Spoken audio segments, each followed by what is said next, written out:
What was your most surprising therapy experience? After my husband died, I completely fell apart. We'd only been married 3 years when a drunk driver hit his car head on. Just like that, he was gone. I couldn't sleep. I couldn't eat. I couldn't function. My boss gave me 2 months off, but by week 6, I hadn't showered in days. I was still sleeping on the couch, surrounded by his old t-shirts. Eventually, my sister dragged me to her therapist, Dr. Winters. Beige walls, diplomas on the wall, those little sand gardens with the tiny rake. She had that soft, calm voice therapists always seem to have. I made it through 3 sessions before I ghosted.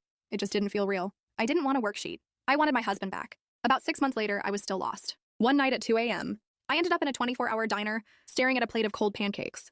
There was just one other person there, an older man reading a paperback. I knocked over my water glass, and he helped me clean it up. Then he looked at me and asked, "Rough night?" I don't know why, but I just told him everything. About the accident, the funeral, how I still couldn't throw away his toothbrush. He didn't interrupt, just listened. Then he scribbled something on a napkin and slid it over. "I'm retired now, but I used to help people. Come by tomorrow if you want to talk more." I almost threw it away. But the next night, I was standing at his door. His name was Frank.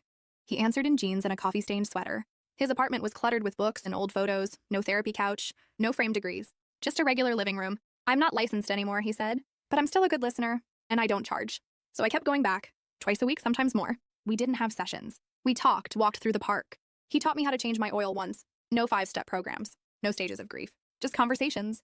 Grief isn't something you get over, he told me once while we were fishing. It's something you learn to carry differently. Slowly, I started to feel human again. I joined a pickup soccer game. I finally packed up my husband's clothes.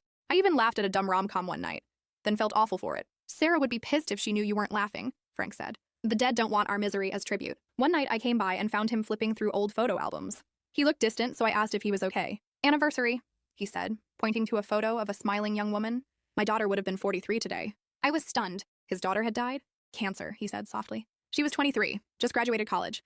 "You became a therapist after that?" I asked. Frank laughed. "No, I'd already been one for years. But after Maggie died, I couldn't do it anymore. Couldn't sit in that office listening to people complain about their commute or their coworkers." He paused. "I almost ended things. What changed was time. And a homeless man named Joe who used to sit in the park feeding squirrels. He'd lost everything, but still found joy in something small." Frank looked right at me. I realized I could die with Maggie, or live while carrying her with me. And that's what he did. Not as a formal therapist, but as someone who understood. On the anniversary of my husband's death, I thought I'd completely unravel. But instead, I went to the beach he loved, told him about my year, about Frank, and how I was learning to carry the weight, not be crushed by it. When I told Frank, he just smiled and said, "That's how you know you're healing."